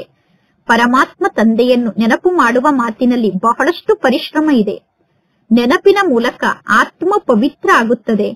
ಅನೇಕರಿಗೆ ಜ್ಞಾನದ ಶಿಕ್ಷಣವನ್ನು ಕಲಿಸಿದರೆ ನೀವು ಶ್ರೇಷ್ಠ ಪದವಿಯನ್ನು ಪಡೆದುಕೊಳ್ಳುತ್ತೀರಾ. ಯಾರು ಚೆನ್ನಾಗಿ ಜ್ಞಾನವನ್ನು ಅರ್ಥ ಮಾಡಿಕೊಳ್ಳುತ್ತಾರೋ ಅವರೇ ಶ್ರೇಷ್ಠ ಪದವಿಯನ್ನು ಪಡೆದುಕೊಳ್ಳುತ್ತಾರೆ. ಪ್ರದರ್ಶನದ ಮೂಲಕ ಎಷ್ಟೊಂದು ಜನ ಪ್ರಜೆಗಳು ತಯಾರಾಗುತ್ತಾರೆ. ನೀವು ಒಬ್ಬೊಬ್ಬರು ಲಕ್ಷಾಂತರ ಆತ್ಮರ ಸೇವೆಯನ್ನು ಮಾಡುತ್ತೀರಾ. ಪುನಃ ನೀವು ಸ್ವಯಂನ ಸ್ಥಿತಿಯನ್ನು ಕೂಡ ಅಷ್ಟು ಶ್ರೇಷ್ಠವಾಗಿ ಇಟ್ಟುಕೊಳ್ಳಬೇಕು. ನೀವು ಲಕ್ಷಾಂತರ ಆತ್ಮರ ಸೇವೆಯನ್ನು ಮಾಡುತ್ತೀರಾ ಅಂದ ಮೇಲೆ ಪುನಃ ನಿಮ್ಮ ಸ್ಥಿತಿ ಕೂಡ ಅಷ್ಟೇ ಶ್ರೇಷ್ಠ ಆಗಿರಬೇಕು. ಯಾವಾಗ ನೀವು ಕರ್ಮಾತೀತ ಸ್ಥಿತಿಯನ್ನು ತಲುಪುತ್ತೀರೋ ಆಗ ನಿಮ್ಮ ಈ ಚೈತನ್ಯದಲ್ಲಿ ಕೃಷ್ಣನನ್ನು ನೋಡಿದರೂ ಕೂಡ ಏನು ಲಾಭ ಆಯಿತು? ಸಾಕ್ಷಾತ್ಕಾರದ ಮೂಲಕ ಯಾವ ಲಾಭವೂ ಆಗುವುದಿಲ್ಲ. ಈಗ ನೀವು ಒಬ್ಬ ಪರಮಾತ್ಮ ತಂದೆಯನ್ನು ನೆನಪು ಮಾಡಿ, ಆಗ ಆತ್ಮ ಪವಿತ್ರ ಆಗುತ್ತದೆ. ನಾರಾಯಣನ ಸಾಕ್ಷಾತ್ಕಾರ ಆದ ತಕ್ಷಣ ನೀವು ನಾರಾಯಣ ಆಗಲು ಸಾಧ್ಯ ಇಲ್ಲ. ನಿಮಗೆ ಗೊತ್ತಿದೆ, ಲಕ್ಷ್ಮೀ ನಾರಾಯಣ ಆಗುವುದೇ ನಮ್ಮ ಗುರಿ ಉದ್ದೇಶ ಆಗಿದೆ. ಆದರೆ ಶಿಕ್ಷಣವನ್ನು ಕಲಿಯದೆ ಲಕ್ಷ್ಮೀ ನಾರಾಯಣ ಆಗಲು ಸಾಧ್ಯ ಇಲ್ಲ. ನೀವೀಗ ಶಿಕ್ಷಣವನ್ನು ಕಲಿತು ಬುದ್ಧಿವಂತರಾಗಿ ಪ್ರಜೆಗಳನ್ನು ತಯಾರು ಮಾಡಿಕೊಳ್ಳಿ, ಆಗ ಲಕ್ಷ್ಮೀ ನಾರಾಯಣ ಆಗುತ್ತೀರಾ. ಲಕ್ಷ್ಮೀ ನಾರಾಯಣ ಆಗುವ ಮಾತಿನಲ್ಲಿ ಪರಿಶ್ರಮ ಇದೆ. ಪಾಸ್ ವಿತ್ ಆನರ್ ಆಗಬೇಕು. ಆಗ ಧರ್ಮರಾಜನ ಮೂಲಕ ಶಿಕ್ಷೆಯನ್ನು ಅನುಭವ ಮಾಡುವುದಿಲ್ಲ. ಎಲ್ಲರಿಗಿಂತ ಅತಿ ಹೆಚ್ಚು ಅನನ್ಯ ಮಗು ಆದಂತಹ ಬ್ರಹ್ಮ ತಂದೆ ಇಲ್ಲಿ ನಿಮ್ಮ ಜೊತೆಗೆ ಇದ್ದಾರೆ. ಬ್ರಹ್ಮ ತಂದೆ ಹೇಳುತ್ತಾರೆ, ನೀವು ಈ ಪುರುಷಾರ್ಥದ ಮಾರ್ಗದಲ್ಲಿ ನನಗಿಂತ ತೀಕ್ಷ್ಣವಾಗಿ ಮುಂದೆ ಹೋಗಬಹುದು. ಏಕೆಂದರೆ ಬ್ರಹ್ಮ ತಂದೆಯ ತಲೆಯ ಮೇಲೆ ಬಹಳಷ್ಟು ಜವಾಬ್ದಾರಿಯ ಹೊರೆ ಇದೆ. ಇಡೀ ದಿನ ಬ್ರಹ್ಮ ತಂದೆ ಎಷ್ಟೊಂದು ವಿಚಾರವನ್ನು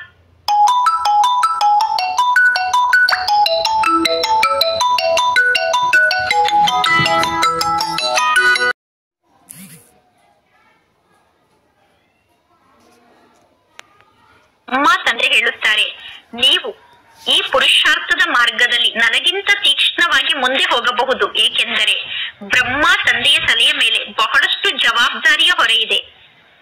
ಇಡೀ ದಿನ ಬ್ರಹ್ಮ ತಂದೆ ಎಷ್ಟೊಂದು ವಿಚಾರವನ್ನು ಮಾಡಬೇಕಾಗುತ್ತದೆ. ಬ್ರಹ್ಮ ತಂದೆಯ ತಲೆ ಮೇಲೆ ಬಹಳಷ್ಟು ಹೊರೆ ಇರುವ ಕಾರಣ ಬ್ರಹ್ಮ ತಂದೆ ಇಡೀ ದಿನ ಬಹಳಷ್ಟು ಮಕ್ಕಳ ಬಗ್ಗೆ ವಿಚಾರವನ್ನು ಮಾಡಬೇಕಾಗುತ್ತದೆ. ಅಂದ ಮೇಲೆ ಬ್ರಹ್ಮ ತಂದೆ ತಿಳಿಸುತ್ತಾರೆ, ನಾನು ನಿಮ್ಮಷ್ಟು ಪರಮಾತ್ಮ ತಂದೆಯನ್ನು ನೆನಪು ಮಾಡಲು ಸಾಧ್ಯ ಆಗುವುದಿಲ್ಲ. ಭೋಜನವನ್ನು ಸ್ವೀಕಾರ ಮಾಡುವಾಗ ಸ್ವಲ್ಪ ಸಮಯ ಪರಮಾತ್ಮ ತಂದೆಯ ನೆನಪಿರುತ್ತದೆ. ಪುನಃ ನಾನು ಪರಮಾತ್ಮ ತಂದೆಯನ್ನು ಮರೆತು ಬಿಡುತ್ತೇನೆ ಎಂದು ಬ್ರಹ್ಮ ತಂದೆ ತಿಳಿಸುತ್ತಾರೆ. ಶಿವ ತಂದೆ ಮತ್ತು ನಾನು ಇಬ್ಬರೂ ಒಟ್ಟಿಗೆ ವಾಕಿಂಗ್ ಮಾಡುತ್ತಿದ್ದೇವೆ ಎಂದು ನಾನು ತಿಳಿದುಕೊಳ್ಳುತ್ತೇನೆ. ವಾಕಿಂಗ್ ಮಾಡುತ್ತಾ ಮಾಡುತ್ತಾ ನಾನು ಶಿವ ತಂದೆಯ ನೆನಪನ್ನು ಮರೆತು ಬಿಡುತ್ತೇನೆ ಎಂದು ಬ್ರಹ್ಮ ತಂದೆ ತಿಳಿಸುತ್ತಾರೆ. ಏಕೆಂದರೆ ಶಿವ ತಂದೆ ಜಾರಿ ಹೋಗುವಂತಹ ವಸ್ತು ಆಗಿದ್ದಾರೆ. ಶಿವ ತಂದೆಯ ನೆನಪು ಗಳಿಗೆ ಗಳಿಗೆಗೂ ಜಾರಿ ಹೋಗುತ್ತದೆ ಎಂದು ಬ್ರಹ್ಮ ತಂದೆ ತಿಳಿಸುತ್ತಾರೆ. ಪರಮಾತ್ಮ ತಂದೆಯನ್ನು ನೆನಪು ಮಾಡುವ ಮಾತಿನಲ್ಲಿ ಬಹಳಷ್ಟು ಪರಿಶ್ರಮ ಇದೆ. ನೆನಪಿನ ಮೂಲಕ ಆತ್ಮ ಪವಿತ್ರ ಆಗುತ್ತದೆ. ಅನೇಕರಿಗೆ ಜ್ಞಾನದ ಶಿಕ್ಷಣವನ್ನು ಕಲಿಸಿದರೆ ನೀವು ಶ್ರೇಷ್ಠ ಪದವಿಯನ್ನು ಪಡೆದುಕೊಳ್ಳುತ್ತೀರಾ. ಯಾರು ಚೆನ್ನಾಗಿ ಜ್ಞಾನವನ್ನು ಅರ್ಥ ಮಾಡಿಕೊಳ್ಳುತ್ತಾರೋ ಅವರೇ ಶ್ರೇಷ್ಠ ಪದವಿಯನ್ನು ಪಡೆದುಕೊಳ್ಳುತ್ತಾರೆ. ಪ್ರದರ್ಶನದ ಮೂಲಕ ಎಷ್ಟೊಂದು ಜನ ಪ್ರಜೆಗಳು ತಯಾರಾಗುತ್ತಾರೆ. ನೀವು ಒಬ್ಬೊಬ್ಬರು ಲಕ್ಷಾಂತರ ಆತ್ಮರ ಸೇವೆಯನ್ನು ಮಾಡುತ್ತೀರಾ. ಪುನಃ ನೀವು ಸ್ವಯಂನ ಸ್ಥಿತಿಯನ್ನು ಕೂಡ ಅಷ್ಟು ಶ್ರೇಷ್ಠವಾಗಿ ಇಟ್ಟುಕೊಳ್ಳಬೇಕು. ನೀವು ಲಕ್ಷಾಂತರ ಆತ್ಮರ ಸೇವೆಯನ್ನು ಮಾಡುತ್ತೀರಾ ಅಂದ ಮೇಲೆ ಪುನಃ ನಿಮ್ಮ ಸ್ಥಿತಿ ಕೂಡ ಅಷ್ಟೇ ಶ್ರೇಷ್ಠ ಆಗಿರಬೇಕು. ಯಾವಾಗ ನೀವು ಕರ್ಮಾತೀತ ಸ್ಥಿತಿಯನ್ನು ತಲುಪುತ್ತೀರೋ ಆಗ ನಿಮ್ಮ ಈ ಶರೀರ ಇರುವುದಿಲ್ಲ. ಮುಂದೆ ಹೋದಂತೆ ನೀವೇ ತಿಳಿದುಕೊಳ್ಳುತ್ತೀರಾ. ಈಗ ಜೋರಾಗಿ ಯುದ್ಧ ನಡೆಯುತ್ತದೆ. ನಂತರ ಎಲ್ಲರೂ ನಮ್ಮ ಬಳಿ ಓಡೋಡಿ ಬರುತ್ತಾರೆ. ಯಾವಾಗ ಯುದ್ಧ ಪ್ರಾರಂಭ ಆಗುತ್ತದೆಯೋ ಆಗ ಅನೇಕರು ನಿಮ್ಮ ಬಳಿ ಬರುತ್ತಾರೆ. ಆಗ ನಿಮ್ಮ ಮಹಿಮೆ ಬಹಳಷ್ಟು ಜಾಸ್ತಿ ಆಗುತ್ತದೆ. ಅಂತ್ಯದಲ್ಲಿ ಸನ್ಯಾಸಿಗಳು ಕೂಡ ನಿಮ್ಮ ಬಳಿ ಬರುತ್ತಾರೆ. ಅಂತ್ಯದಲ್ಲಿ ಸನ್ಯಾಸಿಗಳು ಕೂಡ ನಿಮ್ಮ ಬಳಿ ಬಂದು ಪರಮಾತ್ಮ ತಂದೆಯನ್ನು ನೆನಪು ಮಾಡಲು ಪ್ರಾರಂಭ ಮಾಡುತ್ತಾರೆ. ಆದರೆ ಮುಕ್ತಿಧಾಮಕ್ಕೆ ಹೋಗುವಂತಹ ಪಾತ್ರ ಸನ್ಯಾಸಿಗಳ ಪಾತ್ರ ಆಗಿದೆ. ಮುಕ್ತಿಧಾಮಕ್ಕೆ ಹೋಗುವುದು ಮಾತ್ರ ಸನ್ಯಾಸಿಗಳ ಪಾತ್ರದಲ್ಲಿ ಫಿಕ್ಸ್ ಆಗಿದೆ. ಸನ್ಯಾಸಿಗಳು ಈ ಜ್ಞಾನವನ್ನು ಪಡೆದುಕೊಳ್ಳುವುದಿಲ್ಲ. ನೀವೀಗ ಎಲ್ಲಾ ಆತ್ಮರಿಗೂ ಪರಮಾತ್ಮ ತಂದೆಯ ಈ ಸಂದೇಶವನ್ನು ತಲುಪಿಸಬೇಕು. ಪತ್ರಿಕೆಯ ಮೂಲಕ ಅನೇಕರು ಈ ಜ್ಞಾನದ ಮಾತನ್ನು ಕೇಳಿಸಿಕೊಳ್ಳುತ್ತಾರೆ. ಎಷ್ಟೊಂದು ಹಳ್ಳಿ ಇದೆ. ನೀವೀಗ ಎಲ್ಲರಿಗೂ ಸಂದೇಶವನ್ನು ತಲುಪಿಸಬೇಕು. ನೀವೀಗ ಸಂದೇಶಗಳಾಗಿದ್ದೀರಾ. ನೀವು ಮೆಸೆಂಜರ್ ಆಗಿದ್ದೀರಾ. ಪತಿತರಿಂದ ಪಾವನರನ್ನಾಗಿ ಮಾಡುವಂತವರು ಜಗತ್ತಿನಲ್ಲಿ ಬೇರೆ ಯಾರೂ ಇಲ್ಲ. ಒಬ್ಬ ಪರಮಾತ್ಮ ತಂದೆಯನ್ನು ಬಿಟ್ಟು ಜಗತ್ತಿನಲ್ಲಿ ಬೇರೆ ಯಾರು ಪತಿತರನ್ನು ಪಾವನರನ್ನಾಗಿ ಮಾಡಲು ಸಾಧ್ಯ ಇಲ್ಲ. ಧರ್ಮ ಸ್ಥಾಪಕರು ಯಾರನ್ನಾದರೂ ಪಾವನರನ್ನಾಗಿ ಮಾಡುತ್ತಾರೆ ಎಂದು ತಿಳಿದುಕೊಳ್ಳಬೇಡಿ. ಧರ್ಮ ಸ್ಥಾಪಕರ ಮೂಲಕ ಕೇವಲ ಆ ಧರ್ಮ ವೃದ್ಧಿಯಾಗುತ್ತದೆ. ಧರ್ಮ ಸ್ಥಾಪಕರು ಅನ್ಯರಿಗೆ ವಾಪಸ್ ಹೋಗುವ ಮಾರ್ಗವನ್ನು ಹೇಗೆ ತಿಳಿಸಲು ಸಾಧ್ಯ?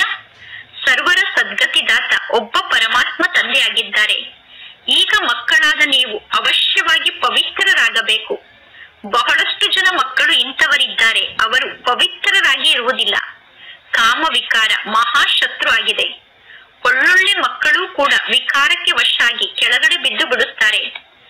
ಕೆಟ್ಟ ದೃಷ್ಟಿ ಕಾಮ ವಿಕಾರದ ಅಂಶ ಆಗಿದೆ. ಕುದೃಷ್ಟಿ ಕೂಡ ಕಾಮ ವಿಕಾರದ ಅಂಶವೇ ಆಗಿದೆ. ಅಪವಿತ್ರ ದೃಷ್ಟಿಯನ್ನು ಇಟ್ಟುಕೊಂಡರೆ ಅದು ಕೂಡ ಕಾಮ ವಿಕಾರ ಆಗಿದೆ. ಈ ಕಾಮ ವಿಕಾರ ಬಹಳ ದೊಡ್ಡ ಅಸುರ ಆಗಿದೆ. ಕಾಮ ವಿಕಾರ ಬಹಳ ದೊಡ್ಡ ರಾಕ್ಷಸ ಆಗಿದೆ. ಪರಮಾತ್ಮ ತಂದೆ ತಿಳಿಸುತ್ತಾರೆ, ಈ ಕಾಮ ವಿಕಾರದ ಮೇಲೆ ನೀವು ವಿಜಯವನ್ನು ಪಡೆದುಕೊಳ್ಳಿ. ಆಗ ನೀವು ಜಗಜ್ಜೀತರಾಗುತ್ತೀರಾ. ಒಳ್ಳೆಯದು. ಮಧುರಾತಿ ಮಧುರ ಅಗಲಿ ಹೋಗಿ ಮರಳಿ ಸಿಕ್ಕಿರುವ ಮಕ್ಕಳ ಪ್ರತಿ ಮಾತ್ಪಿತಾ ಬಾಪ್ದಾದರವರ ನೆನಪು, ಪ್ರೀತಿ ಹಾಗೂ ಸುಪ್ರಭಾತ. ಆತ್ಮಿಕ ಮಕ್ಕಳಿಗೆ ಆತ್ಮಿಕ ತಂದೆಯ ನಮಸ್ತೆ. ಆತ್ಮಿಕ ತಂದೆಗೆ ಆತ್ಮಿಕ ಮಕ್ಕಳ ನೆನಪು, ಪ್ರೀತಿ ಹಾಗೂ ನಮಸ್ತೆ ನಮಸ್ತೆ ನಮಸ್ತೆ. ಧಾರಣೆಗೋಸ್ಕರ ಮುಖ್ಯ ಸಾರ. ಫಸ್ಟ್ ಪಾಯಿಂಟ್, ಕೆಲಸ ಕಾರ್ಯವನ್ನು ಮಾಡುತ್ತಾ ಪರಮಾತ್ಮ ತಂದೆಯ ನೆನಪಿನಲ್ಲಿ ಸ್ಥಿತ ಆಗುವಂತಹ ಅಭ್ಯಾಸವನ್ನು ಮಾಡಿಕೊಳ್ಳಬೇಕು. ಪರಮಾತ್ಮ ತಂದೆಯ ಜೊತೆಗೆ ವಾಪಸ್ ಮನೆಗೆ ಹೋಗುವುದಕ್ಕೋಸ್ಕರ ಅಥವಾ ಪಾವನ ಹೊಸ ಜಗತ್ತಿಗೆ ಮಾಲೀಕರಾಗುವುದಕ್ಕೋಸ್ಕರ ಅವಶ್ಯವಾಗಿ ಪವಿತ್ರರಾಗಬೇಕು. ಸೆಕೆಂಡ್ ಪಾಯಿಂಟ್, ಶ್ರೇಷ್ಠ ಪದವಿಯನ್ನು ಪಡೆದುಕೊಳ್ಳುವುದಕ್ಕೋಸ್ಕರ ಅನೇಕರ ಸೇವೆಯನ್ನು ಮಾಡಬೇಕು. ಅನೇಕರಿಗೆ ಜ್ಞಾನದ ಶಿಕ್ಷಣವನ್ನು ಕಲಿಸಬೇಕು. ಸಂದೇಶಗಳಾಗಿ ಎಲ್ಲರಿಗೂ ಪರಮಾತ್ಮ ತಂದೆಯ ಸಂದೇಶವನ್ನು ತಲುಪಿಸಬೇಕು. ಇಂದಿನ ವರದಾನ ಆಗಿದೆ. ಸ್ನೇಹದ ಮಡಿಲಿನಲ್ಲಿ ಆಂತರಿಕ ಸುಖ ಮತ್ತು ಸರ್ವಶಕ್ತಿಯ ಅನುಭವವನ್ನು ಮಾಡುವಂತಹ ಯಥಾರ್ಥ ಪುರುಷಾರ್ಥಿಗಳಾಗಿ. ಯಾರು ಯಥಾರ್ಥ ಪುರುಷಾರ್ಥಿಗಳಾಗಿದ್ದಾರೋ ಅವರು ಎಂದು ಪರಿಶ್ರಮದ ಅನುಭವವನ್ನು ಮಾಡುವುದಿಲ್ಲ ಅಥವಾ ಸುಸ್ತಿನ ಅನುಭವವನ್ನು ಮಾಡುವುದಿಲ್ಲ. ಸದಾ ಪರಮಾತ್ಮನ ಪ್ರೀತಿಯಲ್ಲಿ ತಲ್ಲೀನ ಆಗಿರುತ್ತಾರೆ. ಅವರು ಸಂಕಲ್ಪದಿಂದಲೂ ಪರಮಾತ್ಮ ತಂದೆಗೆ ಸಮರ್ಪಿತ ಆಗಿರುವ ಕಾರಣ ಬಾಪ್ತಾದ ನನ್ನನ್ನು ನಡೆಸುತ್ತಿದ್ದಾರೆ ಎಂದು ಅವರು ಅನುಭವವನ್ನು ಮಾಡುತ್ತಾರೆ. ಪರಿಶ್ರಮದ ಕಾಲಿನಿಂದ ನಾನು ನಡೆಯುತ್ತಿದ್ದೇನೆ ಎಂದು ಅವರು ತಿಳಿದುಕೊಳ್ಳುವುದಿಲ್ಲ. ಆದರೆ ಪರಮಾತ್ಮ ತಂದೆಯ ಸ್ನೇಹದ ಮಡಿಲು ನನ್ನನ್ನು ನಡೆಸುತ್ತಿದೆ. ತಂದೆಯ ಸ್ನೇಹದ ಮಡಿಲಿನಲ್ಲಿ ಕುಳಿತು ನಾನು ನಡೆಯುತ್ತಿದ್ದೇನೆ ಎಂದು ಅವರು ತಿಳಿದುಕೊಳ್ಳುತ್ತಾರೆ. ಸ್ನೇಹದ ಮಡಿಲಿನಲ್ಲಿ ಸರ್ವ ಪ್ರಾಪ್ತಿಯ ಅನುಭವ ಆಗುವ ಕಾರಣ ಅವರು ನಡೆಯುತ್ತಿರುವುದಿಲ್ಲ. ಆದರೆ ಸದಾ ಖುಷಿಯ ಅನುಭವದಲ್ಲಿ ಹಾರುತ್ತಿರುತ್ತಾರೆ. ಆಂತರಿಕ ಸುಖದ ಅನುಭವದಲ್ಲಿ ಹಾರುತ್ತಿರುತ್ತಾರೆ. ಸರ್ವಶಕ್ತಿಯ ಅನುಭವದಲ್ಲಿ ಹಾರುತ್ತಿರುತ್ತಾರೆ. ಇಂದಿನ ಶ್ಲೋಗನ್ ಆಗಿದೆ, ನಿಶ್ಚಯ ಅನ್ನುವ ಫೌಂಡೇಶನ್ ಪಕ್ಕ ಆಗಿದ್ದರೆ ಶ್ರೇಷ್ಠ ಜೀವನದ ಅನುಭವ ಸ್ವತಃ ಆಗುತ್ತದೆ. ಸ್ವತಃ ಶ್ರೇಷ್ಠ ಜೀವನದ ಅನುಭವವನ್ನು ಮಾಡುವುದಕ್ಕೋಸ್ಕರ ನಿಶ್ಚಯದ ಫೌಂಡೇಶನ್ ಪಕ್ಕ ಆಗಿರಬೇಕು. ಇಂದಿನ ಅವ್ಯಕ್ತ ಸೂಚನೆ ಆಗಿದೆ, ಏಕಾಂತ ಪ್ರಿಯರಾಗಿ ಏಕತೆ ಮತ್ತು ಏಕಾಗ್ರತೆಯನ್ನು ನಿಮ್ಮದನ್ನಾಗಿ ಮಾಡಿಕೊಳ್ಳಿ. ಅನೇಕತೆಯಲ್ಲಿ ಏಕತೆ ಅಂದರೆ ಪ್ರತ್ಯಕ್ಷದಲ್ಲಿ ಅನೇಕ ಭಾಷೆ, ಅನೇಕ ದೇಶ, ಅನೇಕ ರೂಪ, ಅನೇಕ ಬಣ್ಣ ಇದ್ದರೂ ಕೂಡ ಅನೇಕತೆಯ ಮಧ್ಯದಲ್ಲಿ ಎಲ್ಲರ ಮನಸ್ಸಿನಲ್ಲೂ ಏಕತೆ ಇದೆ. ಏಕೆಂದರೆ ಮನಸ್ಸಿನಲ್ಲಿ ಒಬ್ಬ ಪರಮಾತ್ಮ ತಂದೆ ಇದ್ದಾರೆ. ಒಬ್ಬ ಪರಮಾತ್ಮ ತಂದೆಯ ಶ್ರೀಮತದಂತೆ ನಡೆಯುವಂತವರು ನಾವಾಗಿದ್ದೇವೆ.